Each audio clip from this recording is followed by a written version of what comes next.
没事吧？我第一次见尸体的时候，我差点没吐了。跟2月26日那起有关联吗？致命伤是一致的，利器切割喉咙。从伤口的走向来看呢，也都是左撇子干的。还有，死者都经历过性侵。上一起案件的受害者头部有钝器伤，指尖里残留有凶手被抓破的皮肤组织，跟这一次还是有不同的。那也不能排除不是同一个所为，没准上一次罪犯啊作案的比较仓促呢。如果真是同一个人所为的话，那他这一次准备的更加充分，性侵时还特意戴了安全套。他是八坏人吗？保卫科双雄的思路够一致的啊。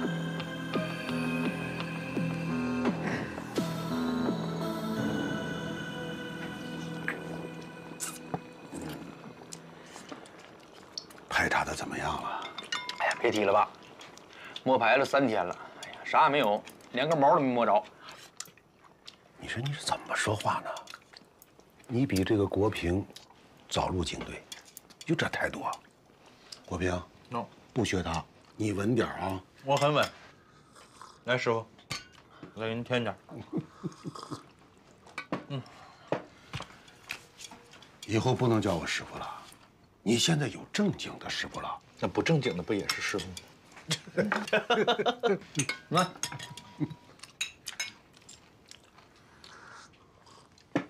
反正我是电机厂出来的，我也是您给培养起来，我才当了警察的。哎，所以您一辈子都是我师傅。您知道现在公安局的人跟我们俩叫什么吗？叫什么？保卫科双雄。哎呦，得了吧，这是什么好话呀？啊，不是好话是啥话？这小屁孩，大人说话你插什么嘴？回去学习去啊！来，把这个干掉。还是国平哥好。你呀，你就这么惯着他吧。我跟两个说呀，这个人啊，得赶快给他抓着。现在宁江市都传疯了，说咱们宁江来了一个割喉的恶魔，整得人心惶惶的啊。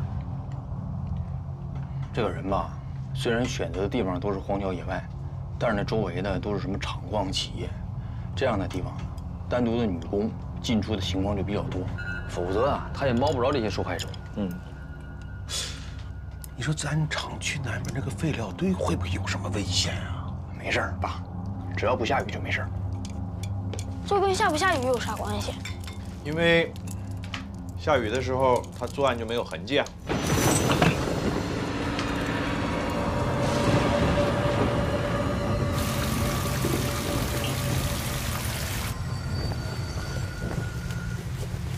哎，下这么大雨，你们干什么去？巡个逻嘛，没事儿啊。我哥和国平哥出去抓坏人。你换衣裳干啥呀？我跟你们一起去。哎，你好好学习去，想要当警察，先考上警校啊！警校没考上了，那能行吗？去，回去，走吧。走了吗？我们今天注意点啊！能不能抓着坏人，还得看运气呢。小心点啊！哎，什么事情啊？哎，注意安全啊！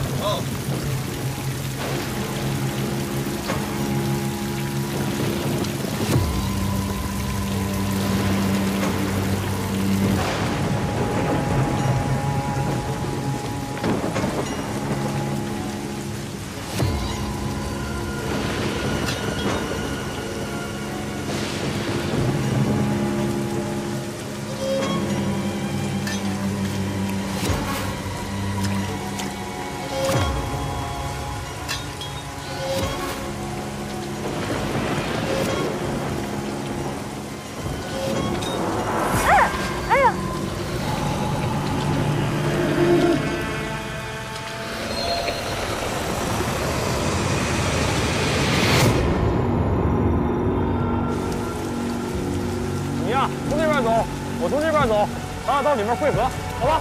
好。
88年到92年系列杀人案，简称88案，受害者全都是年轻女性，生前遭受性侵，死亡原因为利器切割喉部。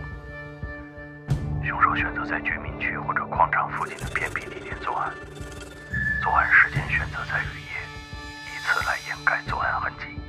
从受害者伤口判断，凶手是左撇子，作案手段残忍熟练。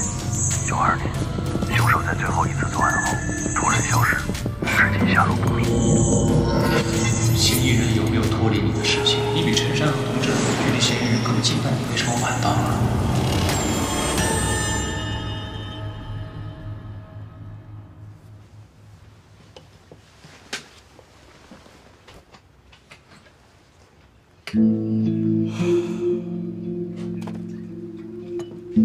我睡了多长时间？满打满算也就不到10分钟。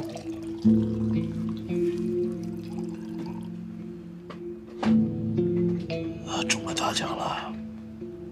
要不你再眯会儿？睡不着了，神经衰弱就这样。那你得多难受啊！我值个夜班都得缓好几天呢。这些都完事了吧？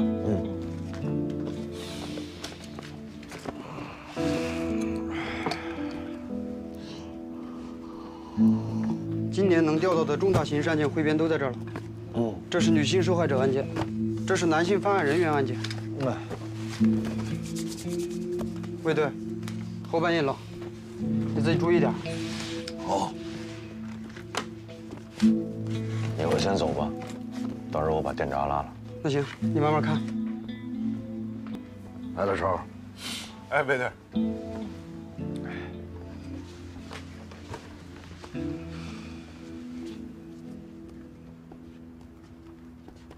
卫队，那个兰园抢劫案在哪儿呢？刚才抓了一小子，好像就是正主。东边左手第3排，628、629那一块。0628。我记得当时一共报过3起吧？第3起没法并案，0928那块。你蹲下来。右手边，928，你看看。为啥呀？因为头2起都是一脚踹门而入，第3起不行，一扇门上6个脚印，无论是破门方式还是力度，都跟前2起不一样，所以没法并案。哦。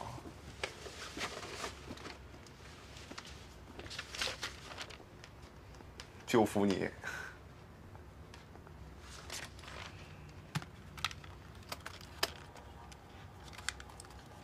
怀中市428强奸杀人案，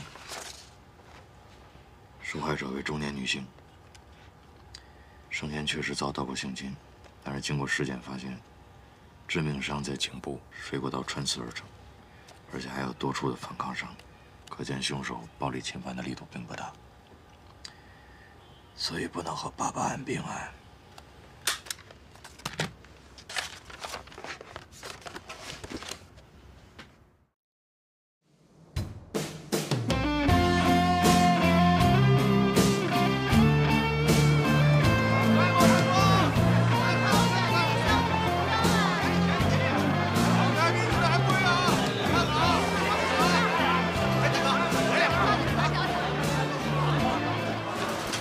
结婚的东西啊，这套也很好，你看这套。这结婚啊，就是要，喜庆，红红火火，顺顺利利的。当然了，哎，不错不错，我试试，驾照也要拿好的啊。不错吧？小雅，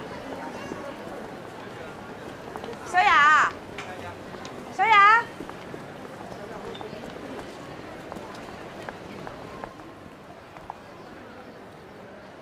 刚从香港打的货，全宁家就我家有。 小雅，你在这儿啊？那个床单被罩多喜庆啊！你喜欢啊？老板是吧？哎，拿双37的。哎，马上给你包啊。挺好看的。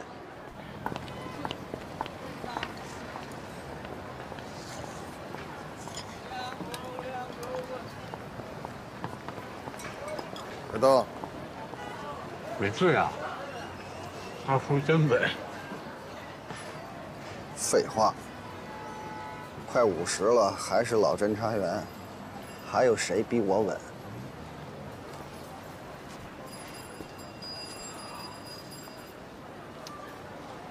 什么时候到？话说快到了吧？过来到底玩什么呢？枪啊、药啊，还是水货呢？活来得及，就在场上。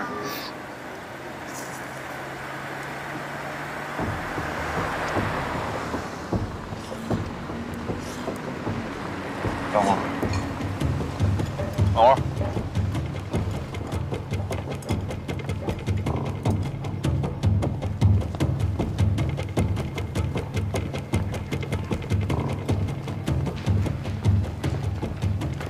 啊，都听好了啊！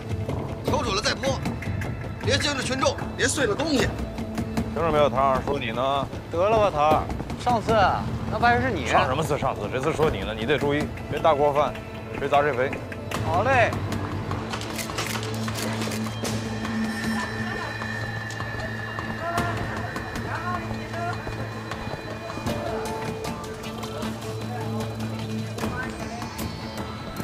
胡萝卜，不用找了。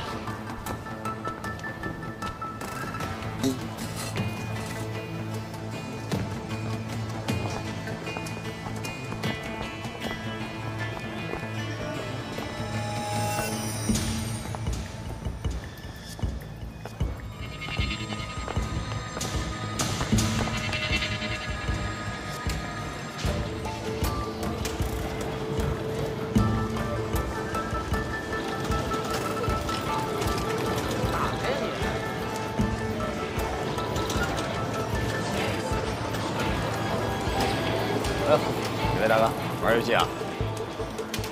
老板在吗？老板没在。哎，干什么？老板不在，老板不在。别动！警察！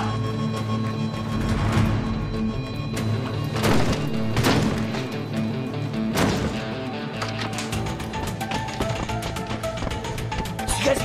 开！ 警去。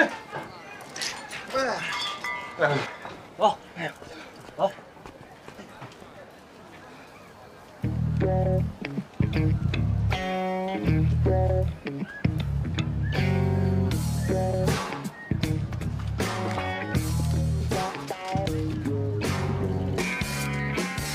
别的单位啊，都有什么工作手册什么的，你们领导估计也没这文化水平。来，抬头，看这儿，治安管理处罚条例，一会儿啊，一人给我抄一份。我告诉你们，脑袋掉了，碗大的扒拉。我孟三儿也不是面捏的，今天你们要抓要关，看着办吧，反正我啥都不知道。场子都清完了，喊什么呀？都是你的人，喊给谁听呢？给我听了。我说魏队啊，您老人家就别折腾我行不行？这半天了，生意都黄了，我也得吃口饭呀。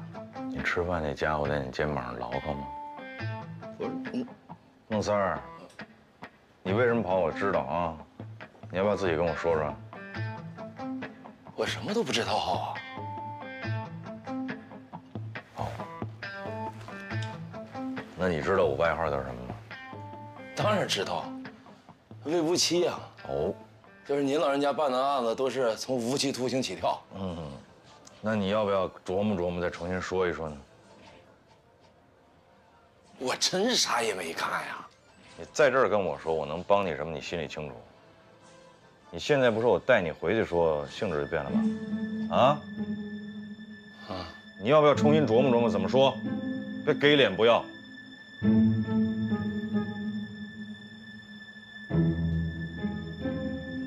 是不是广州那事儿？继续。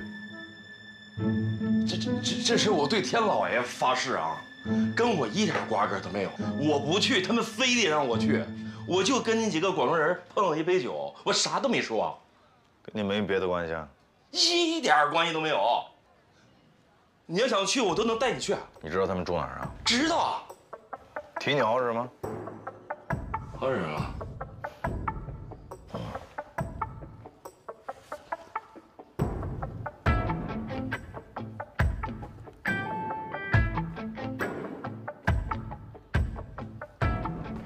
链哪儿买的？借我试试呗。这金的。哎呀。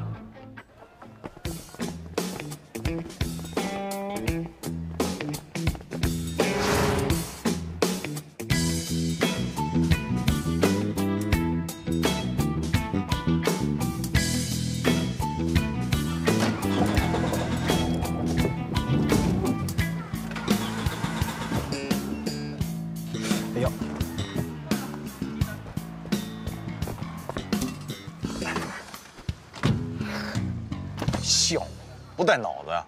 一天到晚给我丢人。你刚才不给把碗打碎了吗？谁也别说谁，你和你师傅还有你师傅的师傅，一个样。我交钱了。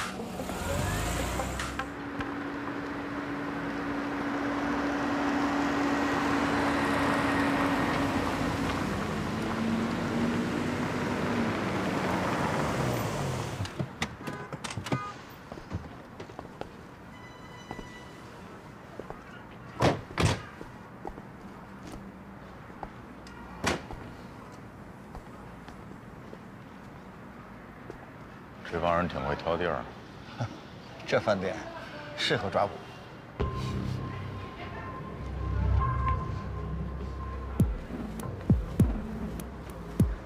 欢迎光临，请问先生几位？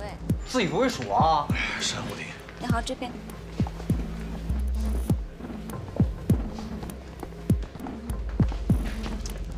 挺横啊，香吗？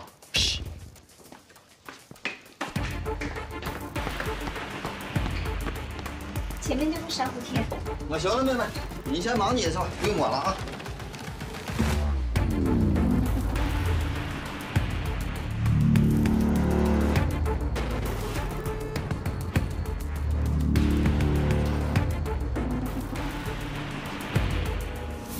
孟先生是哪位啊？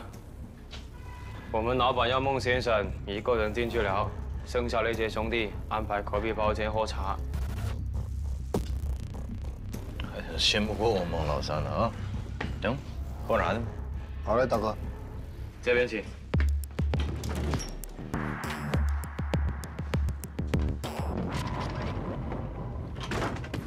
哎呦，兄弟啊，真家伙呀！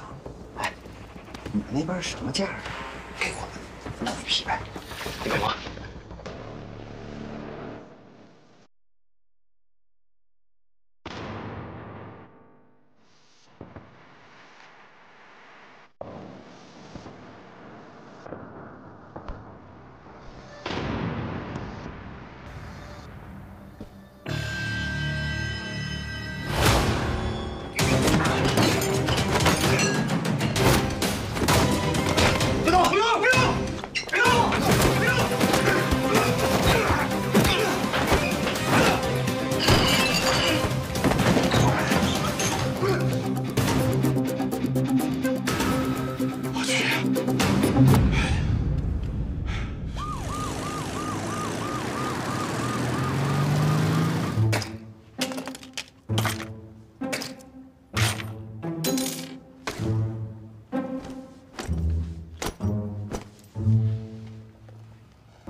哎什么呀，贝子？今天这事儿，你是不是得给我个说法啊？宋队，今天跟你这几个小伙子看着眼生啊，下手还挺重。4队来新人了，少给我转移话题。要不是你擅自行动，宁家的买家是谁，背后什么人，我早就一网打尽了。要不是你们抢了先，宁江的卖家还有卖家的上线，我也早都逮了。哎呦，还轮得上你？我早就给控制住了。哈，哎，不对，还有一个事儿，这孟老山怎么的？就这么给放了？不放怎么着啊？他提供了警情，我们才迅速出警，人家没有涉嫌犯法，抓他干嘛呀？灰色地带的人，拉他一把，警察的本分。再说了，他是聂宝华的一个小崽子，他有什么祸呀？留着他养大鱼多好啊！那我是不是得给他记一功啊？哎呀，记不记是你的事儿，我也没意见。我跟你说，你这叫避重就轻，说你违纪违规都是轻的。宋队，您这是要治我的罪喽？我哪敢呀？行，我承认，盐湖这一块啊，你比我熟。以后啊，你们3队再出任务的时候，麻烦跟我们4队汇报一下。我凭什么跟你们4队汇报啊？3队、4队是平级，平级我就不能。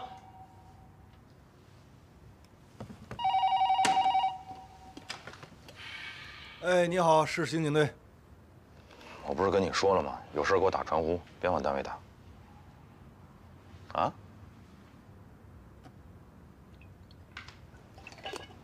哦。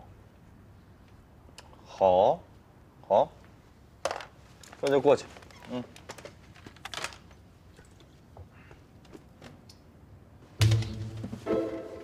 蚊子。大冬天哪儿来蚊子呀？魏国平，你有毛病啊你！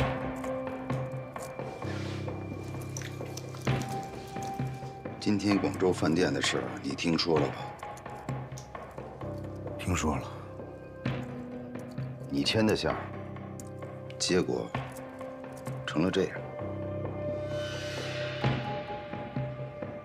本来以为是条发财的路，谁知道警察早就盯上了。你觉得是财路，警察觉得是不义之财啊。您不是说过吗？富贵险中求。话是没错，但你只理解对了一半，因此宁江的买家也就折了一半。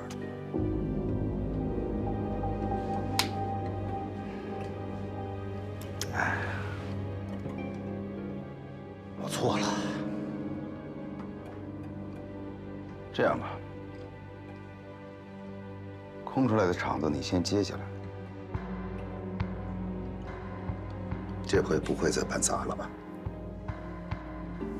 您放心，这回要是砸了，您把我脑袋揪下来。好，每个厂子交一个整数给我。每个厂子？你吃不下的话，我可以找别人帮你消化。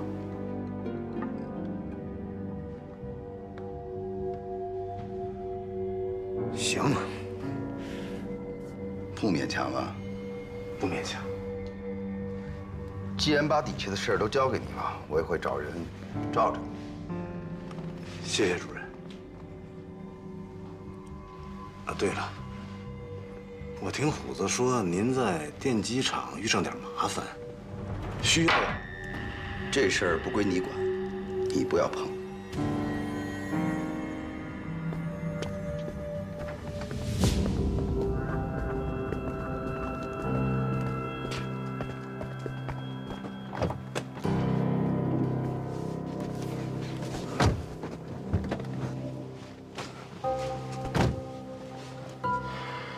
恭喜大哥，又得了不少厂子。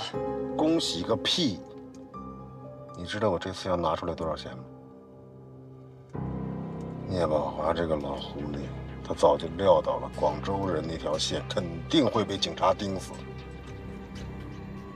那就先利用我扫掉了一大批蠢货，然后再利用这些好处，让我把这几年的家底儿全都掏出来。那咱就这么认了？不认怎么办？大哥，咱现在是比不上的，但是只要这些厂子还在咱们手里，咱们就有机会壮大势力。到时候谁才是宁江的老大，还不一定呢。聂宝华不让我碰电机厂，老子偏碰。今天这行动怎么回事？没怎么回事，就是得了个信儿，说是有一群广州人要到我们这搞事情。孟老三知道他们住哪，我们就过去了。不知道行动之前要汇报吗？不耽误工作吗？不是我报给谁，不是也得报给您吗？您这么英明，您能不同意吗？所以省了这个手续。再说我们就过去探探风，谁知道探来探去，宋哲那小子出来了，气死了。什么叫那小子？人家进队比你早，好不好？早了不起啊！这当然您了不起，他不行。你对人家尊重点行不行？毛病，你还别说，宋哲这次啊，守着上线得下线。你没过去之前，人家捂住了5拨人，站几个小子。如果没有你啊，很可能还会扩大战果的。我向他做深刻检讨。啊，你说说你们两个啊，提付出的事儿，组织上刚考察完，这都没问题了，你非要闹这么一出，你说现在你怪谁呀？我没怪谁啊，那怪你自己，你怎么办呢？那都是人民公安，都为人民服务，我有啥可怪的？当不当副处长能怎么的呀？行了行了，你觉悟高。狐狸呀，吃不着葡萄，够不到，他就说葡萄酸了。吃葡萄当你能死？哎，你小子是不是也该找个女朋友了？帮你没事整理整理呀，洗洗涮涮的。你看看你现在这个熊样。是不是谁愿意找我呀？白天不着家，晚上回去该睡觉也睡不着，那找我不就是耽误功夫吗？你有什么功夫可耽误的？我想听听。啊？办88案呢？你呀，我问你，像这样一个强奸、杀人、恶性连环案的人，怎么就会突然4年不出钱？难道他是良心发现，心说不干了？会不会得了什么大病，失去了这个作案的这个能力，甚至死亡？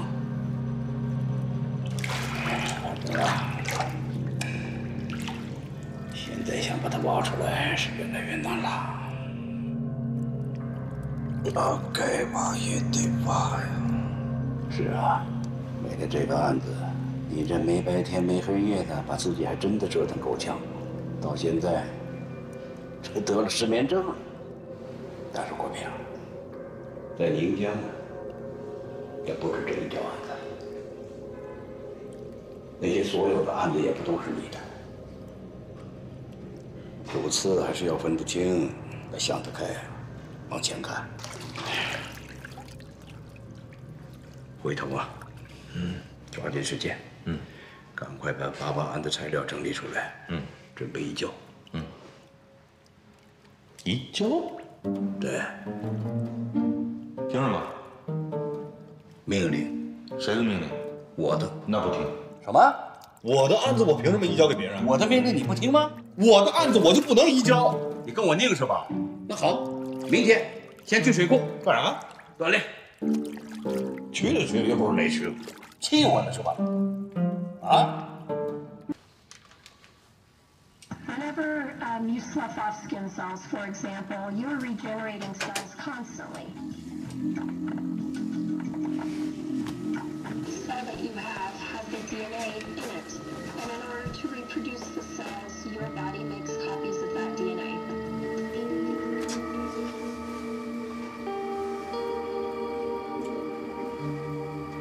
多氧核糖核酸可以用于辨别凶手身份。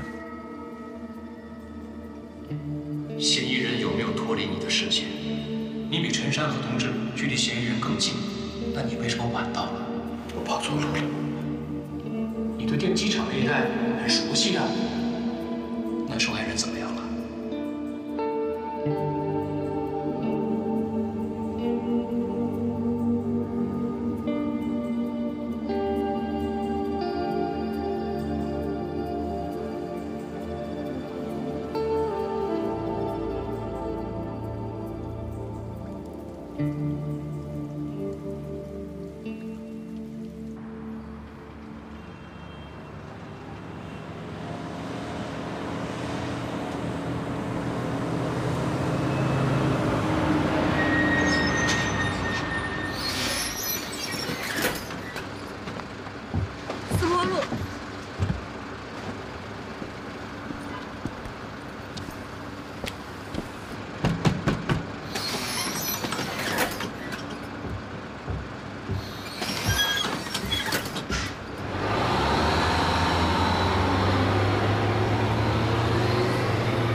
市气象台在凌晨2点发布了暴雪蓝色预警。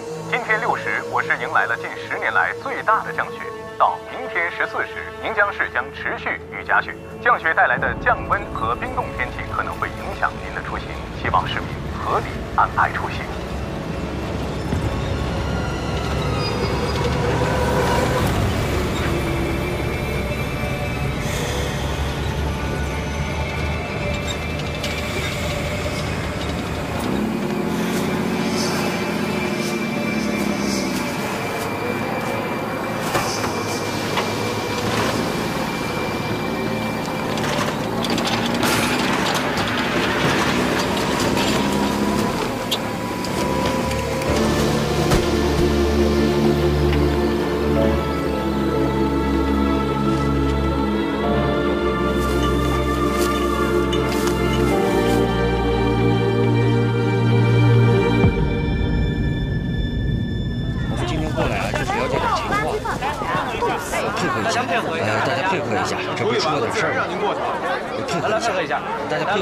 没什么大事啊。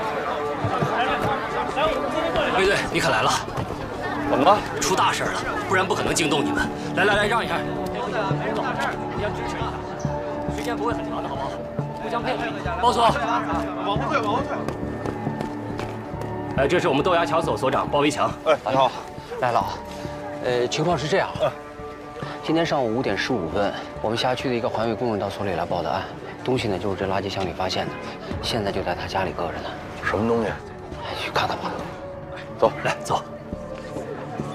来让一下，让一下。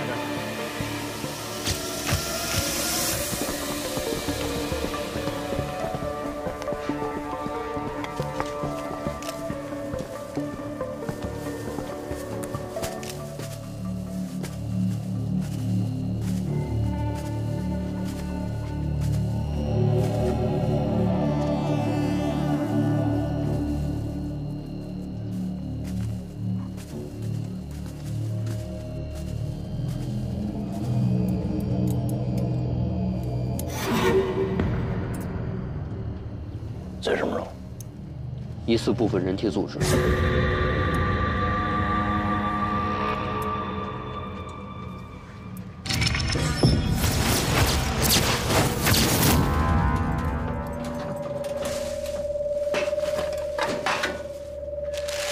据说的这一片的清洁工讲，昨天晚上干活的时候，他在垃圾点里发现了一个黑色的塑料袋，包裹得很完整，不像是一般的生活垃圾。因为以前也有人经常把食物不当做垃圾扔掉，所以他就把垃圾袋里的冻肉拿了回来。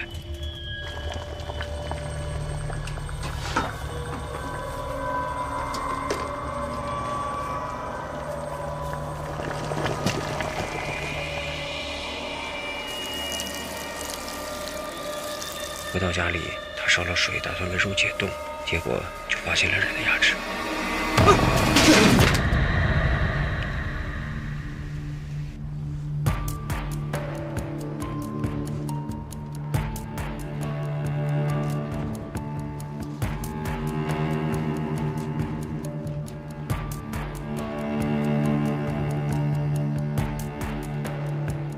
二哥，2个组，3件事。把今天所有咱们到场的警察都分成2个组，让咱们刑警做主导。第一组把外围沿途所有的住户都摸一遍，问问他们说从昨天晚上到现在谁在这扔过东西。第二组把你们辖区内所有的这个垃圾箱赶紧封了吧，一个一个查。他们所周边的这个4个辖区派出所，一个都别漏。明白。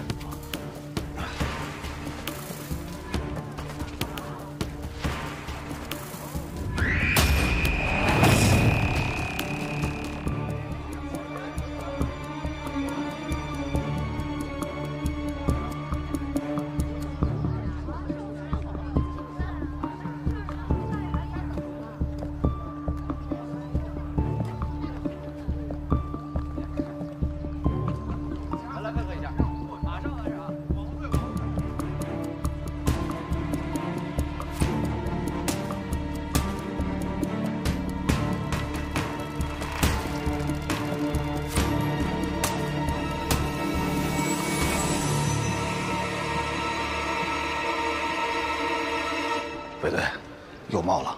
哪儿？四坡路。3队上车。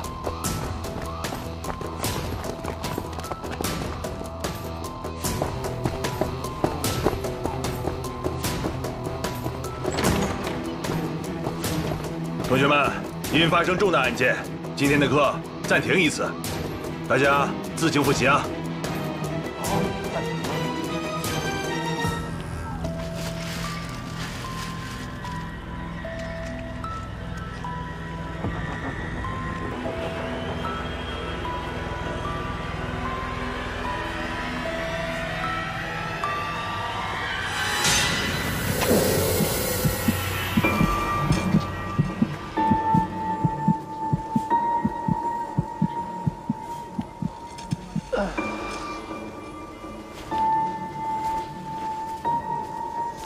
陈勇，去那边看看，了解情况。好，你跟我走。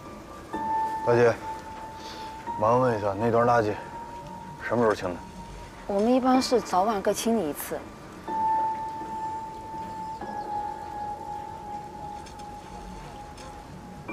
人命关天啊，希望你认真配合啊。你这有什么其他情况，你也可以跟我讲，我不跟你领导说。什么时候清的？我前2天滑了一跤，在家里歇了1天。所以哪天清的？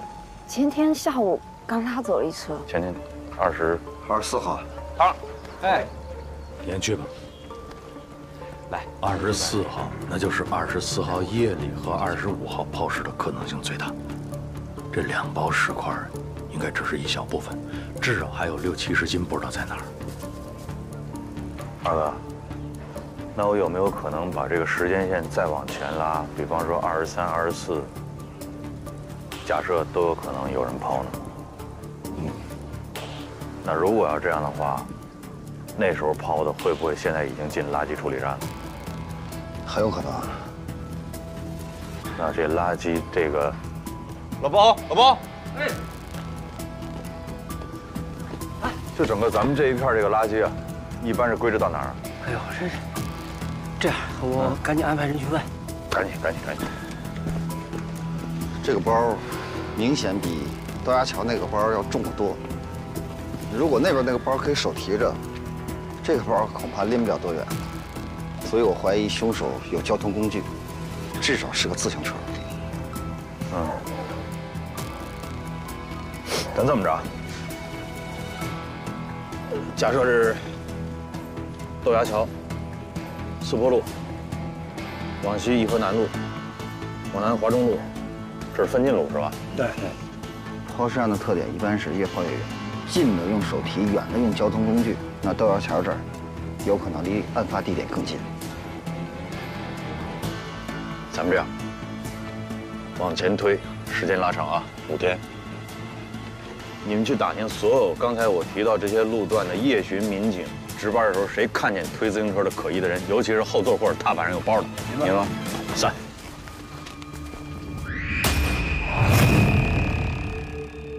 情况怎么样？结合刚才豆芽桥的，基本上是可以确定是人体组织，但是具体情况呢，要回化验室才能确认。哎，你回化验室那是肯定的啊。你现在就是说，在假定的情况之下，你能给我什么？你估计大概？时间紧迫。根据牙齿的情况，可以判断是个年轻人。有多年轻？15到35岁之间。有点太快，你给我收。收点。不是，它这里面是有一个生理差异化的问题，我们需要考虑。收。根据我的经验判断，20到25的概率最大。性别？这个是真不知道，我们现在掌握的证物太少了。好，明白。谁让你来的？水库看好了？水。对。目前什么情况？今天早上，你讲。是，碎尸案，目前只发现了豆芽桥和这儿的2包，剩下的都没有找到。附近4个派出所，除了留下几十个人挨家挨户排查，剩下都撒出去翻垃圾箱了。这样啊，现在这个案子呢，就由你来指挥。是。你怎么的？还想继续看水库吗？ 3队同志呢？3队了，来了，过来过来。 3队的同志，一人进1个队，带领其他同志熟悉一下情况。别愣着了，行动！是。咱们去那边。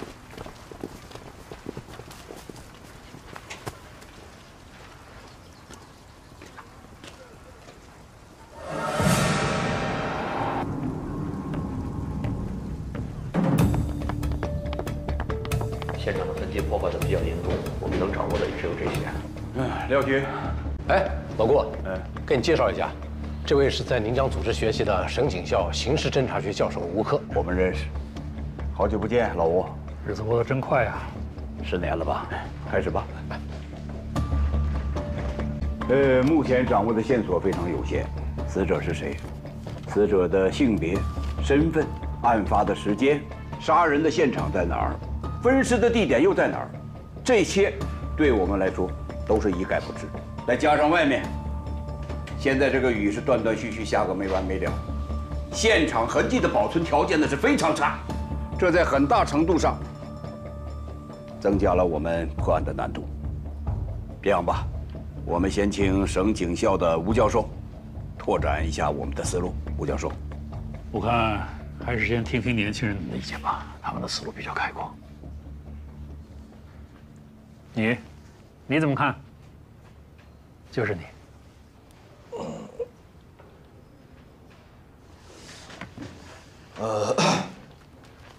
命案第一步应该先确定死者身份信息。那我们这是碎尸，比较麻烦，只找到了很少一部分尸块，所以我们现在应该找到剩余的大部分尸块，拼接一下。另外，同时呢，全市拉网，看看最近失踪人口情况，逐一核实比对，找到死者身份信息。 再找他的社会关系，从内往外，核心到外延，这样的话应该离这个凶犯就不远了。还有什么补充的吗？细节肯定还会有很多啊，但是大方向跑不了。果然是办案经验丰富的老刑警，难怪你不用上我的课。这个案子的非常之处就在于。 受害人不仅被分尸，而且尸体经过了高温蒸煮。以我们现在的技术条件，哪怕是我们在最短时间内找到了所有的尸块，也很难在短时间内迅速的比对出我们需要的受害者身份信息。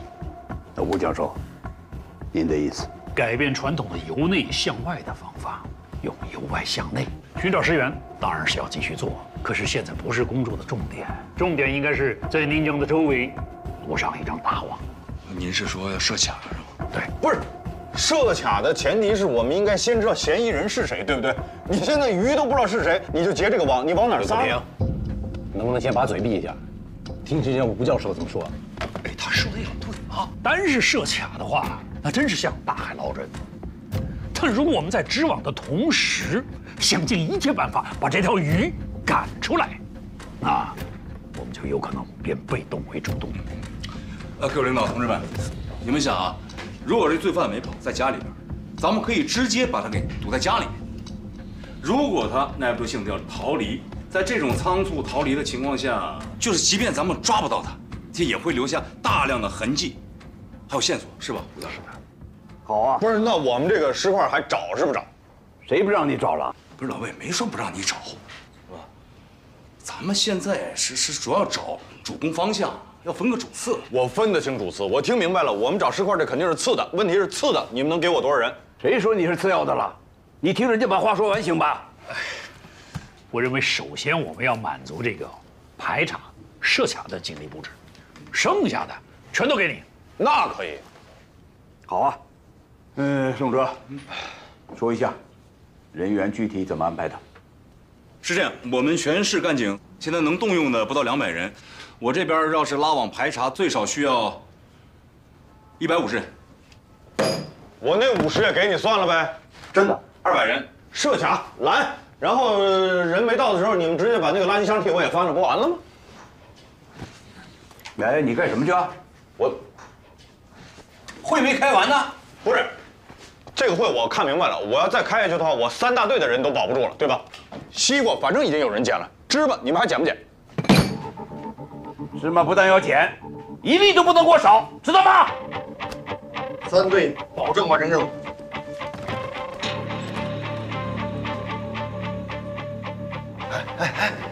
干什么呢你？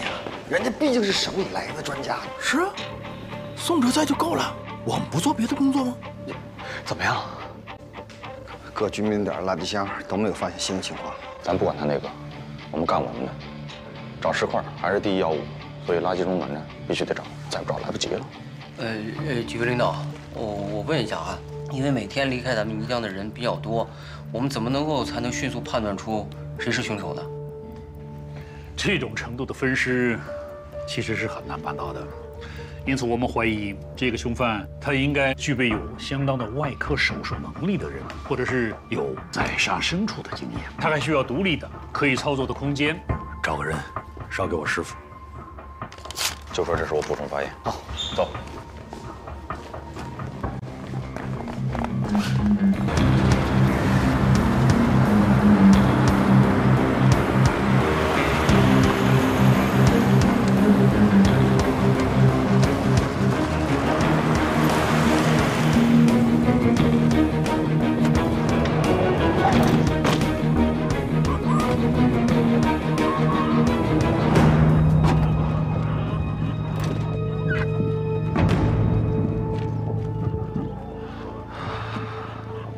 就咱们3队，一个都不给多配，他们那么多人，凭什么呀？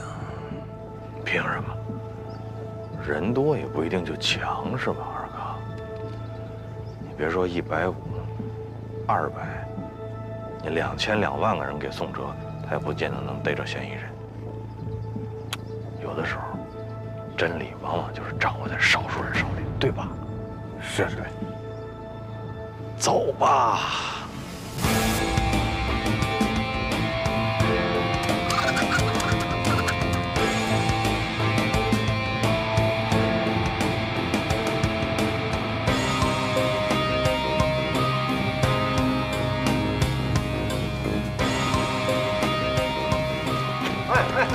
你们干嘛的？你好，是刑警队的，把你们这个垃圾车停运一下，我们要检查。检查？没接到领导通知啊？那我们现在就通知你。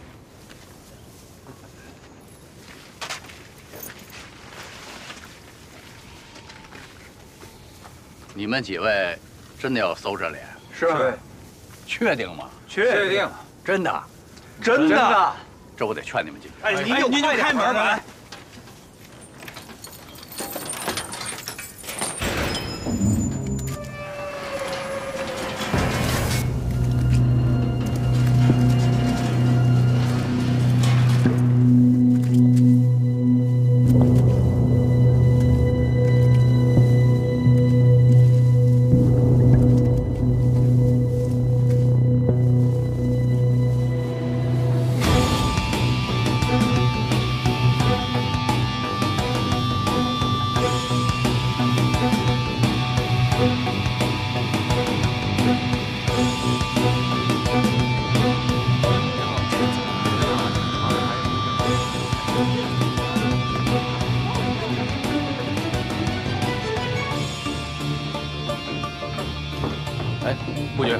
啊！你们分局刑警队到了吗？都到齐了。哎，顾局，卫队跟省里的专家杠起来了。谁瞎传这闲话呀？啊！查案的消息要这么灵通就好了。顾局，听说省里的专家要插手咱们的案子。不会吧？我们的案子让别人插手，这太不合适了呀！胡说八道什么？你们不是来办案的？顾局，大伙儿都要去支援卫队。对，到底要搞什么？你们？顾局，这是卫队长交给您的。发动各单位、街道、居委会自行核对失踪人口，缓解警力问题。夜巡干警很有可能有人看到过抛尸者，重点询问。我强调一下啊，从现在开始，所有的行动要服从统一指挥。啊，是。哎，廖局，啊，老顾，有事吗？有点事跟你说，你说说这个魏国平啊，这前段时间我刚刚向上级汇报过干部考察的事儿，这混小子今儿就给我来这么一出。你说说让上级领导怎么看待咱们宣汉拔干部？难道就让他们看现在年轻人敢在专案组的会议上和领导叫板？是，这种行为确实不应该鼓励。哎，对了，垃圾场那边有什么消息了吗？还没有。廖局，任何侦破工作，除了严谨缜密的刑侦手段，运气也是缺不了的。做，就他那运气，完了啊！我走了。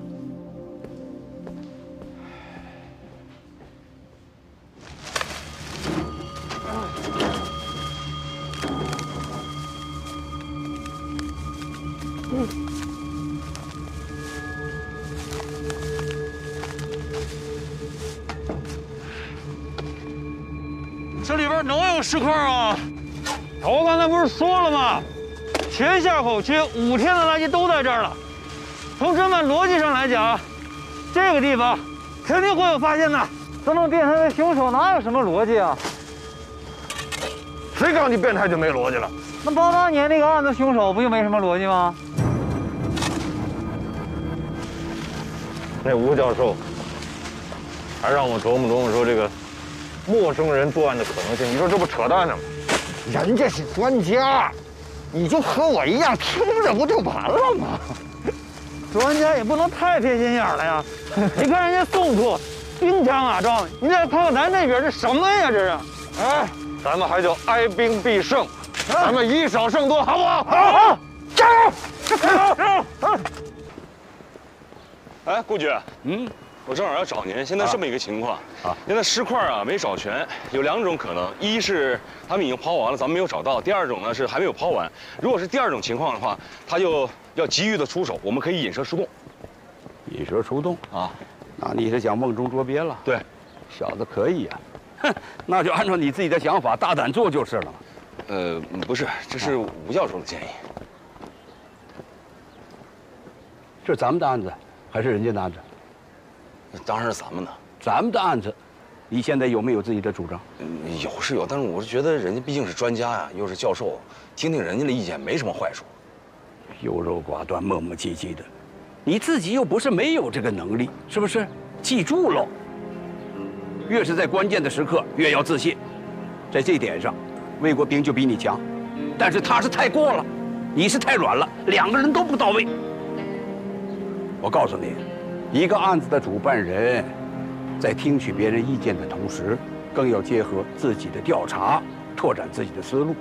关键的时候，要命的当口，果断的下判断，知道吗？是，干活。哎，瞧你这点出息。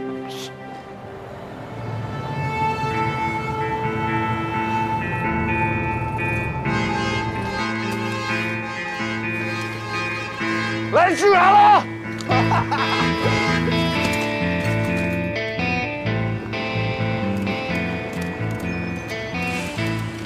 侯宇啊，说，侯宇啊，除了总厂保卫处的同志，还有1分厂、2分厂、3分厂。好家伙，这家底全折腾过来了，还是咱们工人有力量啊！保卫人民生命财产，怎么能少了我们呢？你这次就是不求助，顾师傅早就跟我交代了，他是很心疼你的。给大家下任务吧。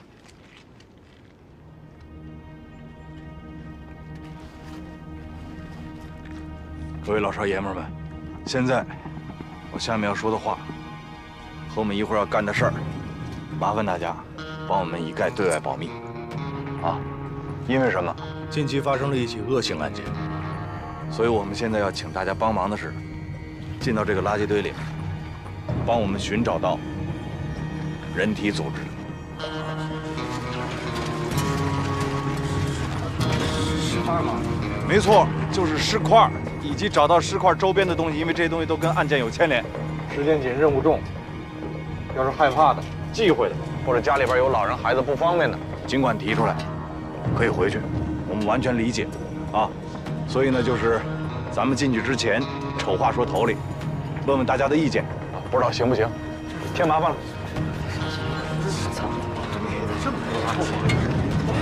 哎哎，等着您表态呢。是男人放个响屁，行不行？怎么样？行。走。谢谢大家了，谢谢。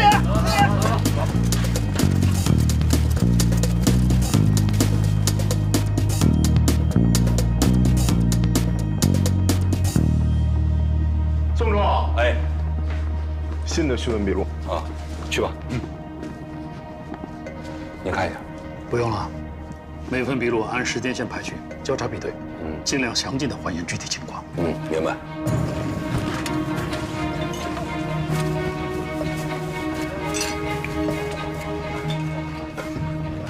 你这查过的混在没查的里边，这也没地方。这么多人在这翻，都乱了套了。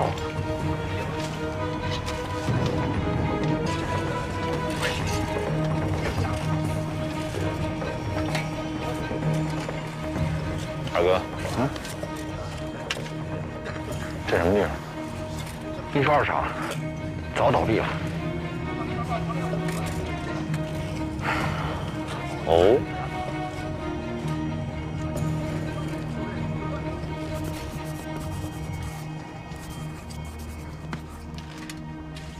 我们现在啊，查过的和没查过的垃圾已经快混到一块儿了，得想办法去问一下，好吧？好吧，师傅。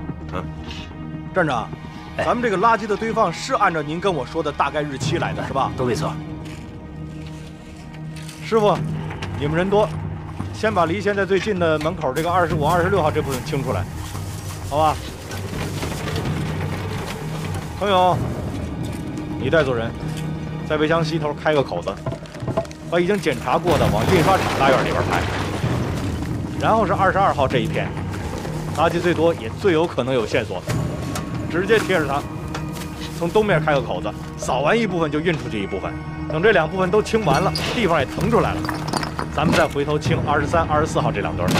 还是那句话，不光找石块，还要留意有身份信息的物品，好吧？好了，开走了。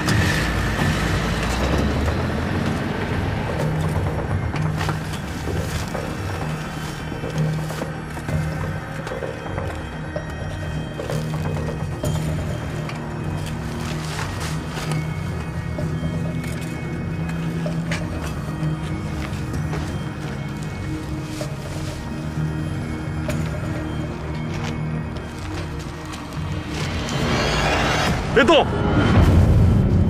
后撤！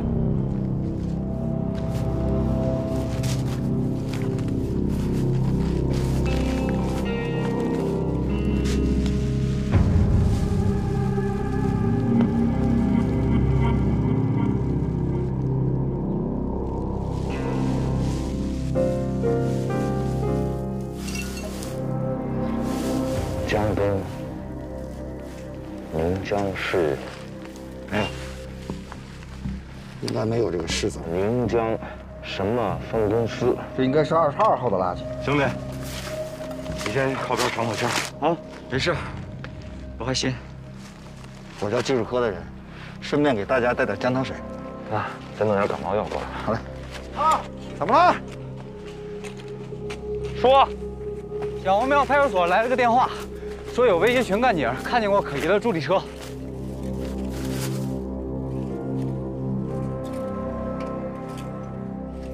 大哥，哎，我跟他去一趟，你把这趟看好了。好嘞，赶紧让技术过来。离开那个，这个东西现在谁也不许动，明白吗？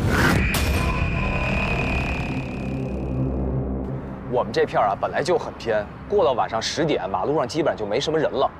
22号夜里吧，那时候雨刚停，我正好在马路对面处理一个醉汉的事儿，然后我就看见一个人骑了一辆助力车，从这条路往上面走了。踏板上还放了一个桶。那个时候我把醉汉的事处理完，我又看见他从那儿出来了，大概是3点多1点吧。他去哪儿了？哦，往那边去了。哦，奔市区了。对对。当时他看见你了吗？应该是看见了。啊，你穿制服了？穿了。好，先撤了。哎，感谢，辛苦谢谢。这里边再查查去。这里头查？不是头，你是怎么断定他是过来抛尸，不是住在这附近的人啊？人刚才怎么说的？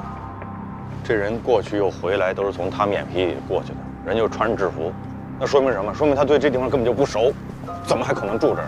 啊，对了，头，这里头所有的垃圾桶，派出所的同志全都翻遍了，结果呢，啥都没有。就像你说的，他可能对这地不熟，没找到垃圾桶，他就没抛，带着东西就走了。你真觉得这是垃圾吗？能带来带去的跑？那就算那里头有啥，你不会认为就凭咱俩就能把东西翻上，不回队里？你现在啊，帮我一个忙，啊，做好一件事，啊，这啥事儿？把嘴闭上。好。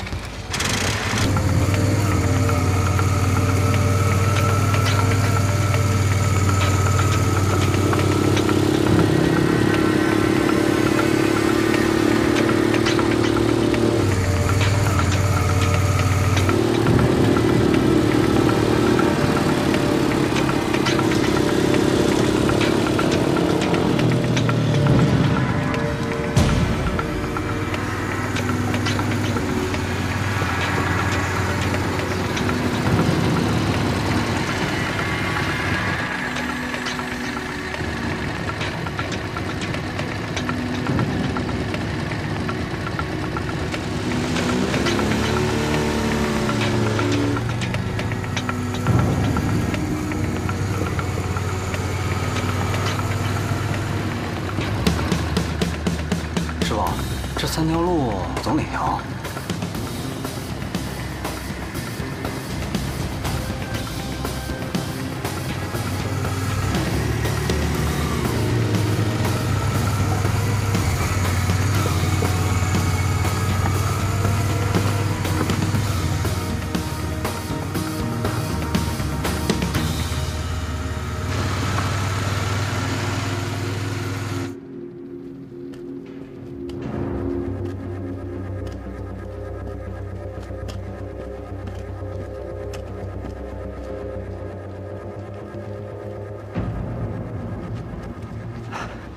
这地儿可太容易藏东西了，找都不好找，一点火什么都没了。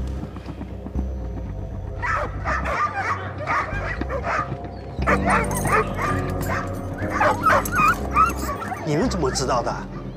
那天晚上狗一直叫了好长时间，就一直冲着那个大门外面叫的。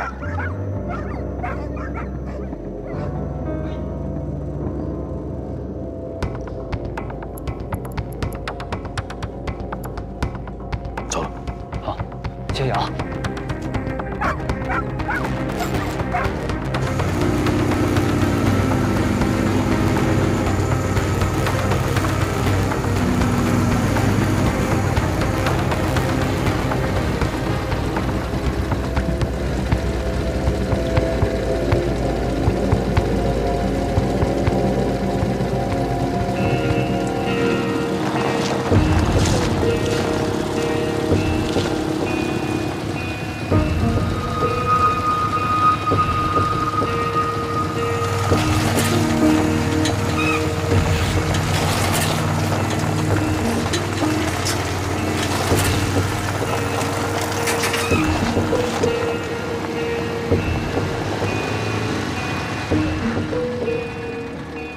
屁股都给我颠碎，这上面这么大雪，这下面咋这么快停了呢？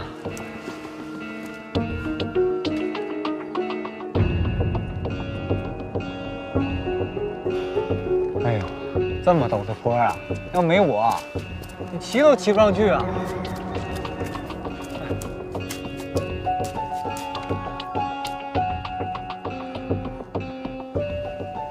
这没有车能走的路了。他再提着重物，要我是他的话，很有可能就把东西直接抛这儿来了，应该就在这附近。啊？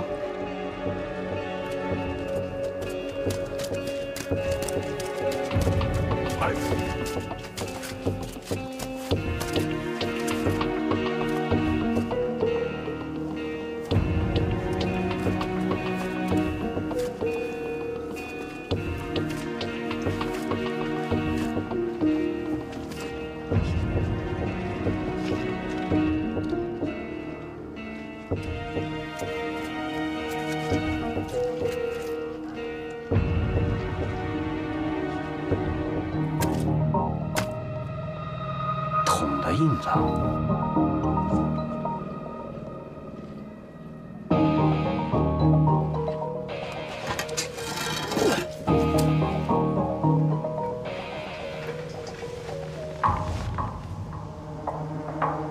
把东西扔到这儿，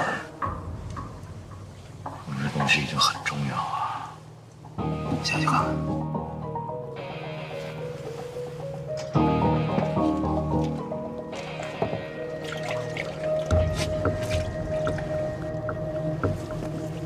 仔细点啊！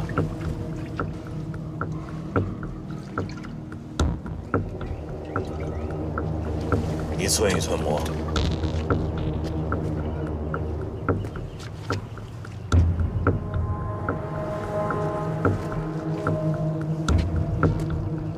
每个角落都摸遍了。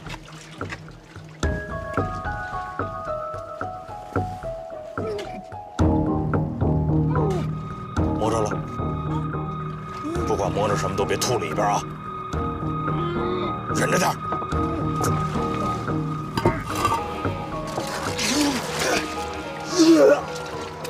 飞，出来，让你看看什么叫师傅。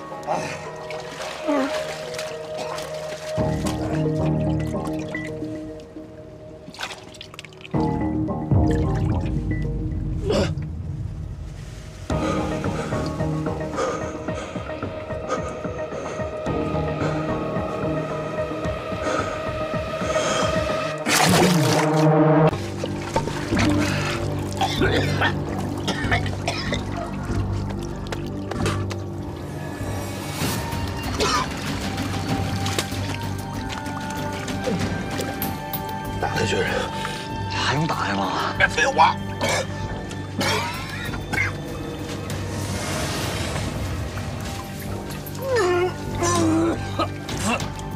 哎，师傅，这就是脏器，记上。要不咱收了吧？光这么些东西，不可能，不至于扔这么远。再找找。来，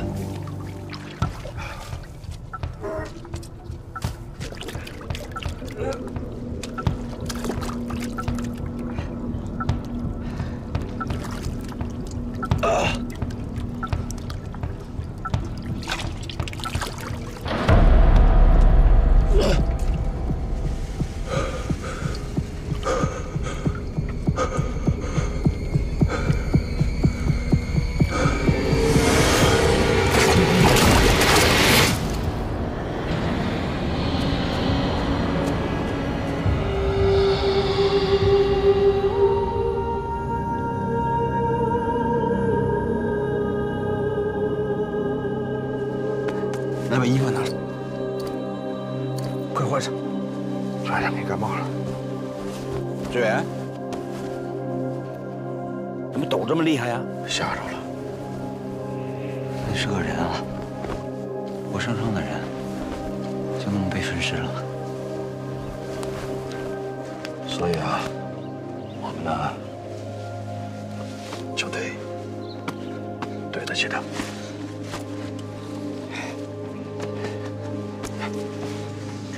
好了，照顾点他。怎么成这样了？啊？颅骨骨质发白，表面光滑，应该是经过高温的蒸煮。哎呀，这看起来像是一个未成年的。从颅骨的综合特征来看，应该是名女性。要是有其他部分的骨头比对着看的话啊，应该会更加准确一些。我们刚才在垃圾场看到了疑似女性的长头发。我们看这脑瓜顶上这个切口这痕迹，怀疑就是剃头发时候造成的。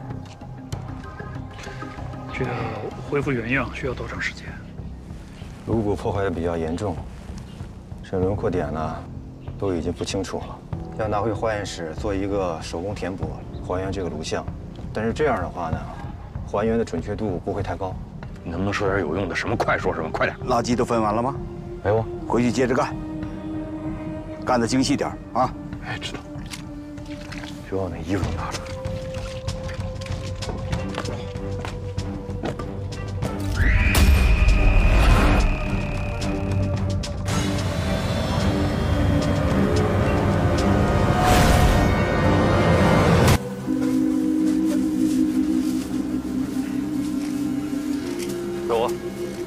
师傅，国平，累坏了吧？还好，那2片啊，都清暖了，什么也没发现啊。我们刚得到消息，受害人是女性，女的。所以是这样，一会儿跟大伙儿讲一下，一旦发现尸块周边的，特别是女性用品，一定保护好，千万别给碰坏了。我们会第一时间把技术叫过来弄。好。还有，你们在捡垃圾的过程当中啊。 如果发现有什么东西，明明看着好像不应该是扔进来，但是不但扔进来，还给破坏了，这些东西也留神。好，啊，交给技术统一处理，好吧？好。有，注意女同志的用品啊！有女同志的用品，注意一下啊！大哥，谁敢吃这个啊？没说给我带一件呢。我跟汤儿，我们俩又发现一包。 在哪儿？在一个排水渠里。失踪人员名单给咱们了，我刚催过，各派出所正在统计，随时就能送过来。真够慢的。这个巡警啊，是22号晚上发现的疑似抛尸的人，所以呢，你跟派出所说一声，就让他给我查22号之前失踪的20到35岁女性名单，别的不要。 明白了，让他快点，我再打电话。陈叔，咱们工厂那个要不要跟卫队说一声？人家现在排查的是失踪人员名单里的人，烧高啥情况不知道呢，别给人添乱，赶快过去。哦，好。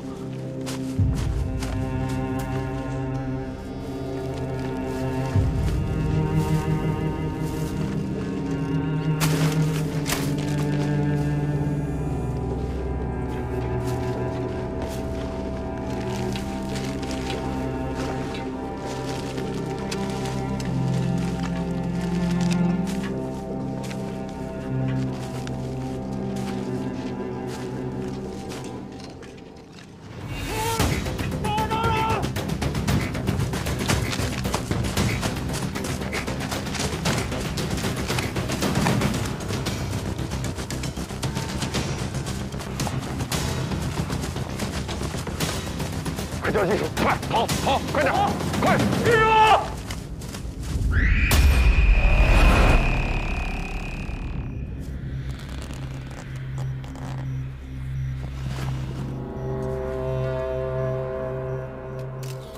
这跟早上那包一样，全是肉，没有骨骼。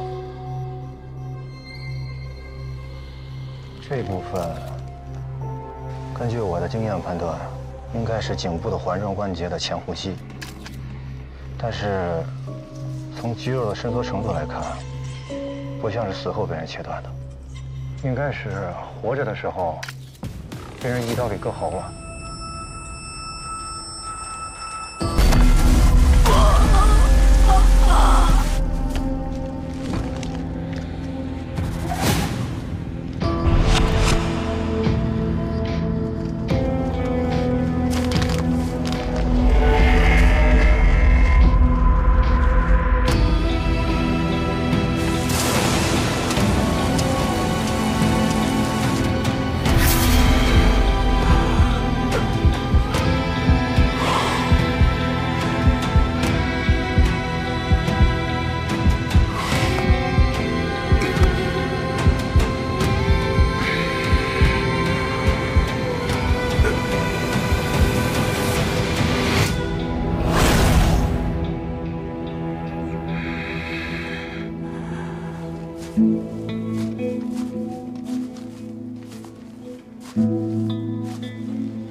来盘生凉，暖和。哪儿捡的？这你嫂子给带的。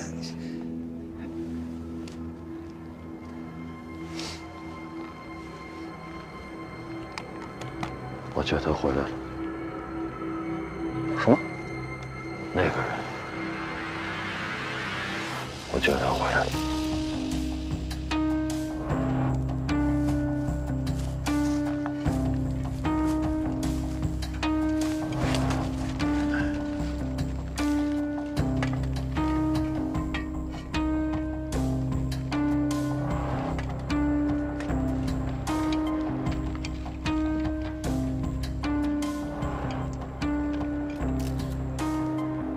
少天进卧室吧。来。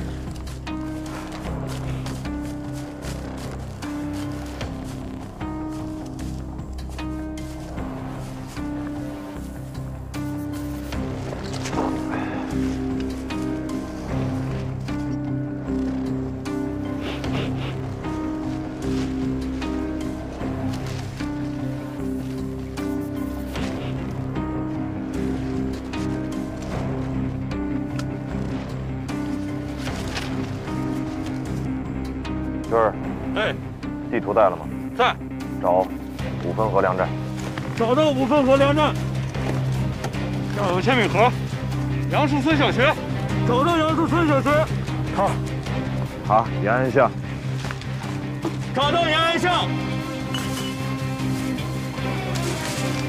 二哥，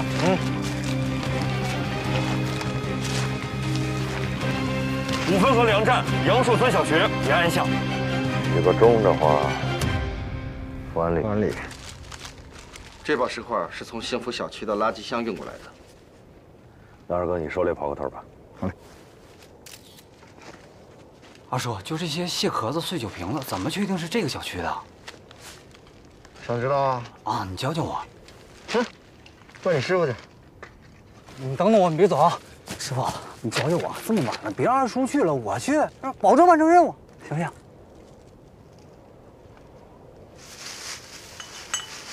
你喝得起这个吗？上沟大区，这一瓶赶我半个月工资了。哦，这个月份，你买得着螃蟹吗？买不着。你吃饭用餐巾纸？我不用。明白了。这跟这有啥关系啊？小伙子，这可不能含糊啊！看你这意思，你还是没明白。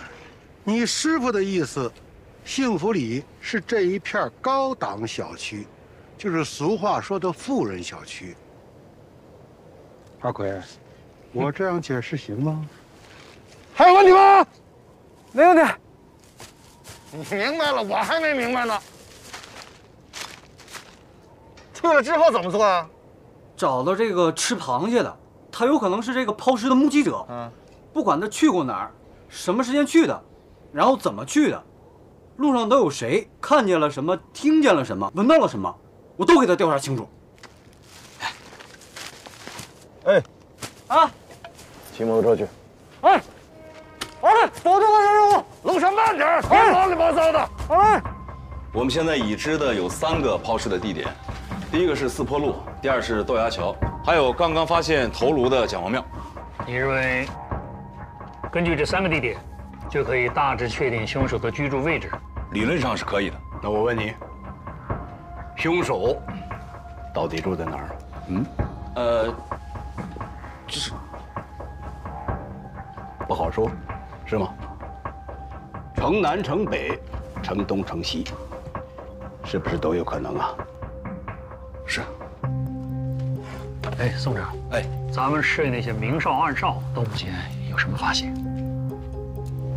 目前还没有什么发现。那就是说呀，由内向外，由外向内啊，到目前，没有发挥它应有的作用。所以我认为啊，在寻找尸源上，还是要加大力度。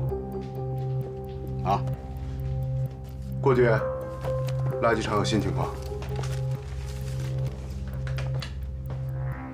垃圾转运站有新的发现。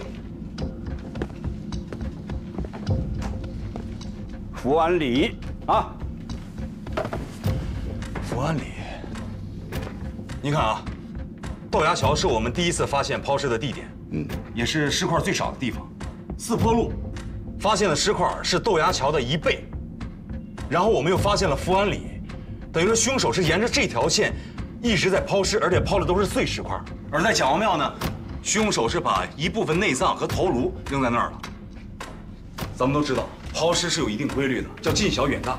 如果在现场发现的尸块越小，那证明凶手所住的地方离现场就越近；反之，如果在现场发现的尸块越大，像头颅、完整的四肢，那么凶手所住的地方就离现场越远。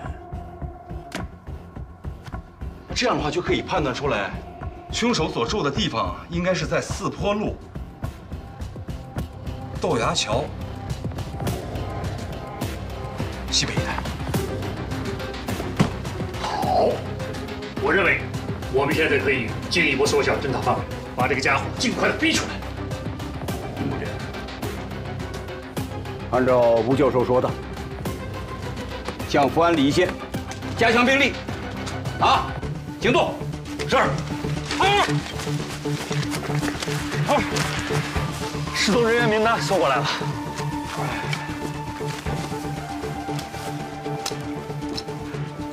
这是近3个月内报告给各个派出所的。新的摸排开始了吗？得等2天，说是人手不够。那是2天之后才能把结果送过来，还是2天之后才开始？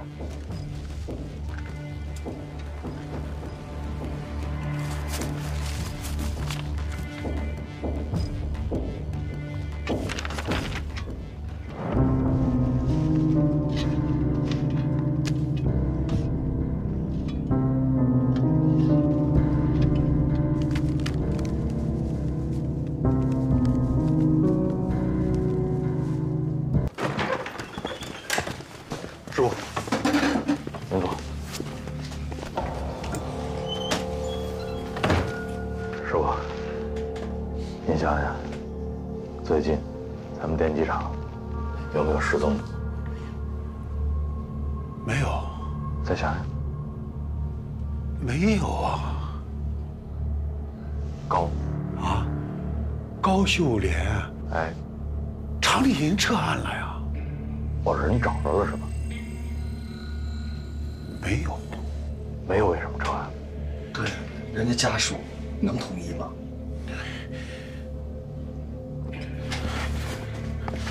小周，哎，来，你给那个卫队和这个检察组把那个事儿给说清楚。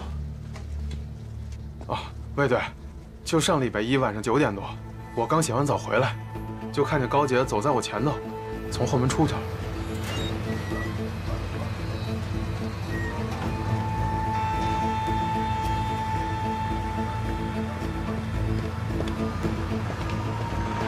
师傅，等一下！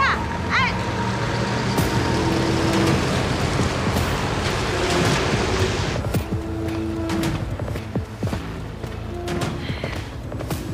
那天晚上后，就再也没见过他。你家里找不着人，他也没有亲戚朋友啊。不是，那为什么要撤案呢？不是，他那个厂长不让说。最近咱们电机厂不是在改制吗？这个聂宝华天天找一帮人来厂里闹，非逼着这个工人签字同意。厂长就说这个最近厂里不能出事儿，你出事影响不好，就劝人家属回老家找找，所以就没报案。对，这高姐不是工会主席吗？对聂宝华那帮人的态度就一直就比较强硬。多大了？39，就前工会主席退休，大伙儿选的他。有多高啊？头发多长？身高有1.6米冒点，头发是齐肩的。那天你还看见什么可疑的人？有个人，就是砸我们厂长办公室的那个，好像叫虎子。他每次来我们厂里闹事，都骑辆摩托车。什么样摩托车？就那个踏板的那种。明白。师傅，这边你盯紧了。好，二哥，咱走一趟，啊。